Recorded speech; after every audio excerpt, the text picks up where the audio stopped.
Partai Gerindra sendiri, kami akan tunduk dan patuh pada apa yang akan diputuskan oleh Pak Prabowo.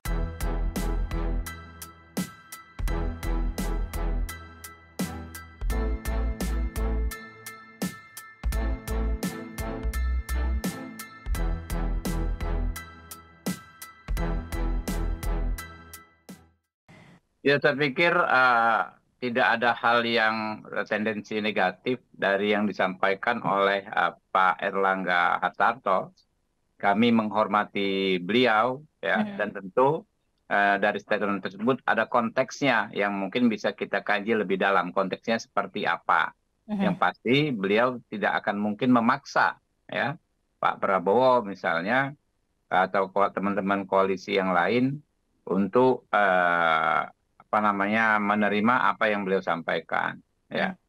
Namanya aspirasi tentu boleh-boleh saja. Nah, terkait Partai Gerindra sendiri, kami akan tunduk dan patuh pada apa yang akan diputuskan oleh Pak Prabowo, karena basisnya, ya, dasarnya kan itu hak prerogatif beliau. Apakah kami akan mendapatkan jatah, istilahnya ya dalam tanda kutip, posisi-posisi tertentu, ya monggo kami akan ikut. Tapi kalau kami ikuti rekam jejak beliau lagi-lagi, ya, Pak Prabowo itu dipastikan akan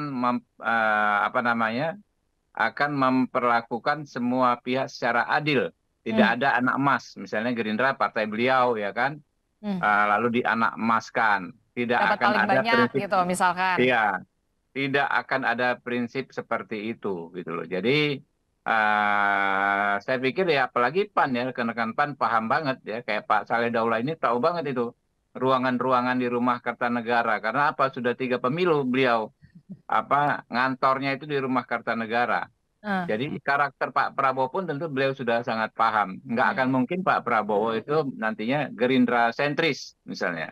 Dan contoh waktu misalnya kemarin pemilu, Pak Prabowo itu hampir nggak pernah lagi pakai seragam putih krem, ya, putih seragam Partai Gerindra, ya, dan lebih banyak hadir di acara kampanye-kampanye akbar partai-partai koalisi, seperti Oke. kayak yang di Bandung, kalau nggak salah itu kan acaranya Pak Saleh Daulay, ya, di Stadion Gelora Bandung Lautan Api itu.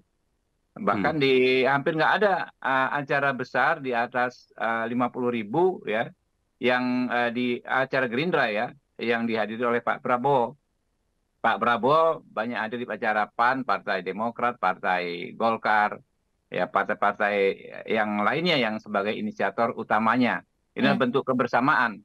Dan Pak Prabowo itu nggak ada istilah Gerindra sentris lagi ketika beliau sudah menjadi pemimpin negara. Nah, ini dia. Prinsip kepemimpinan itu beliau paham banget. Ketika beliau nanti menjadi pemimpin negara, nggak ada ego kelompoknya dikedepankan, ego keluarganya, ego pertemanannya nggak akan ada.